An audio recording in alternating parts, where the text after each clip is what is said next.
Bismillah ar-Rahman ar-Rahim wa salatu wa salam ala Rasulillah sallallahu alayhi wa sallam ashraf al-khalq wa mursalin amma ba'd. Comme promis, donc, je suis de retour pour expliquer l'approche systémique dans l'entreprise. Après avoir bien sûr étudié avec mes étudiants l'approche classique de l'entreprise. Et là, en fait, on switch direct et on passe à l'approche systémique dans l'entreprise. Mais avant, en fait, de parler de cette approche, il faudrait éclaircir certains points en ce qui concerne le système et la structure. C'est quoi un système et c'est quoi la structure? Donc, le système est un ensemble d'éléments liés entre eux de manière cohérente, logique, en vue d'obtenir un objectif tracé à l'avance. Et pour cela, il doit y avoir une parfaite coordination et communication entre ces différents éléments. Si on prend l'exemple de l'entreprise, l'entreprise est un système qui est ouvert et subdivisé en sous-systèmes. On prend l'exemple de certains sous-systèmes comme celui de la production, le personnel, l'administratif et aussi le commercial. Donc, dans 4 sous-systèmes par exemple. Sous-système de production, de personnel, administratif et commercial. Mais ces sous-systèmes pourraient être, comment dirais-je, les parents d'autres systèmes, ou plutôt le noyau de certains sous-systèmes. Tout dépend de la taille de l'entreprise. Si on a, par exemple, une petite entreprise, ce n'est pas la peine d'avoir une direction marketing. Bah, ça n'a pas d'intérêt. Sauf si l'entreprise est une grande entreprise et le besoin donc s'impose. Là, en fait, ces sous-services en fait, devient de très grands départements. Comme par exemple, si on prend le service financier, ou plutôt le département financier, sous lequel il va y avoir le service comptable. Surtout, en fait, il s'agit en fait d'une entreprise qui opère dans le domaine de la bourse. Une entreprise pourrait se contenter uniquement d'un service commercial. Si son chiffre d'affaires, par exemple, n'est pas vraiment significatif. Mais quand il s'agit en fait d'une entreprise de taille géante, là, en fait, la direction marketing s'impose. Parce qu'il y a pas mal de choses à prendre en considération. Les études du marché, et cela, on va en fait l'étudier à travers le marketing mix. Donc c'est une autre étape à laquelle on va passer, mais pas maintenant en fait, en avenir, Inch'Allah. Donc comme je vous l'ai dit, c'est un système, et ce système, il est subdivisé donc en plusieurs sous-systèmes. Et les sous-systèmes ne sont pas mis comme ça au hasard. Donc tout dépend en fait du besoin de travail, avec la méthode avec laquelle on va travailler. Et aussi l'environnement. Donc il y a pas mal de facteurs et des données en fait qui interviennent à ce niveau-là. Et là en fait je me dis tiens, cette entreprise est un système qui opère c'est un système qui est ouvert et qui opère en fait dans un environnement.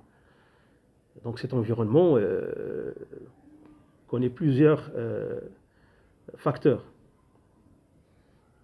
Nous trouvons par exemple un micro-environnement, qui est celui en fait qui est relatif par exemple à l'environnement direct, en contact direct avec l'entreprise, comme par exemple les clients, les fournisseurs, les banques, les sous-traitants, la concurrence. Ça, c'est un micro-environnement. Et puis, il y a un macro-environnement. C'est le grand environnement, c'est l'environnement géant, donc, qui concerne, par exemple, l'arsenal juridique, c'est-à-dire, en fait, le climat d'investissement, il est comment ça se passe pour l'investissement dans ce pays. Est-ce qu'il y a des facilités d'investissement? Est-ce que par exemple l'État a fourni par exemple une infrastructure en ce qui concerne l'infrastructure routière ou même l'infrastructure en fait juridique Par exemple, quand l'investisseur il débarque dans un pays, il trouve par exemple un guichet unique. Il ne va pas par exemple s'amuser en fait à se trimballer en fait d'une administration à une autre. Un guichet unique et puis voilà, hop, son entreprise est établie. Et puis il passe à la production et au travail. Bon, ce sont des choses auxquelles l'investisseur s'intéresse beaucoup, que ce soit un investisseur national ou international. Il y a aussi en fait un environnement international. Mais en fait, quand on parle en fait de cette manière, moi je trouve que quand on parle en fait de macro-environnement et micro-environnement, on reste vague. C'est pour ça je préfère en fait qu'on serre la chose et qu'on parle de l'analyse SWOT. Ce sont les initiales en fait d'une analyse qu'on appelle SWOT. SWOT as strength, force, weaknesses, faiblesse. Ces deux éléments sont liés à l'entreprise, ses forces et ses faiblesses. Par rapport à quoi? Opportunities and threats. C'est-à-dire les opportunités et les menaces d'un environnement. Quel que soit l'environnement, micro ou macro, peu importe. Sachant aussi qu'on opère en fait dans une ambiance globale et compte tenu de la globalisation, donc je conseille toute entreprise à adopter en fait ces stratégies. Think global and act local. C'est-à-dire, quand j'investis, même en tant que Marocain, ou Algérien, ou Tunisien, ou Français, ou Américain, peu importe, dans mon pays ou dans un pays étranger, je dois toujours prendre la donne internationale en considération. Exemple, le coronavirus. Ça s'est passé en Chine et tout le monde a payé la facture. Donc, on ne vit plus dans un espace isolé. Je suis concerné par ce qui se passe en Chine, en Inde, et vice-versa aussi. Eux, ils sont intéressés, eux aussi, ils sont concernés par ce qui se passe au Maroc. Imaginons par exemple le Maroc en tant que producteur en fait des phosphates. Plusieurs pays en fait de leur agriculture et puis leurs industries en fait dépendent de ce produit vital. Ça, il faudrait prendre en compte.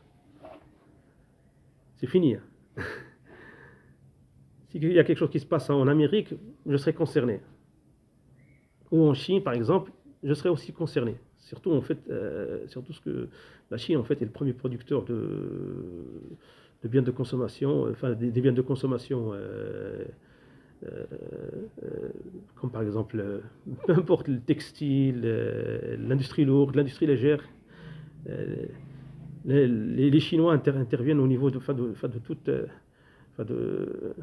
tout le process, que ce soit pour les consommateurs finaux ou même les entreprises qui importent de la matière première ou même des produits finis. Donc c'est très important en fait, d'établir cette analyse. Moi je l'appelle analyse SWOT. Elle est connue, enfin. Les anglophones en fait l'appellent comme ça. Ainsi, je crois que en fait, si on arrive à comprendre la notion de système, ça nous mènera en fait à la structure. La structure, en fait, c'est la manière avec laquelle fonctionne un système, tout simplement. Les méthodes de travail, les techniques. Et pour une entreprise, on va prendre l'organigramme en tant que schéma qui définit et qui trace la structure de l'entreprise, c'est-à-dire en fait, commençant de la direction générale jusqu'au petit atelier en fait de l'entreprise. Donc, direction générale, direction financière, direction marketing. Au niveau par exemple, de cette direction marketing, il y a la direction, il y a aussi en fait la direction commerciale, la direction technique, la direction de recherche et développement, direction de ressources humaines. Et chaque responsable et chaque directeur a ses fonctions bien déterminées.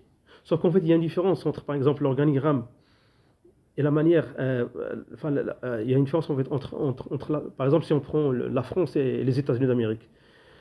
Les États-Unis d'Amérique, l'organigramme est établi de manière différente. C'est-à-dire en fait que en France, on prend par exemple un organigramme, on nomine en fait les directeurs, directeur général, les directeurs des départements et puis les chefs et puis les chefs de service et ainsi de suite. Mais aux États-Unis d'Amérique, c'est tout à fait différent. On fait ça, mais on rajoute en fait leurs fonctions, leurs tâches, leurs responsabilités.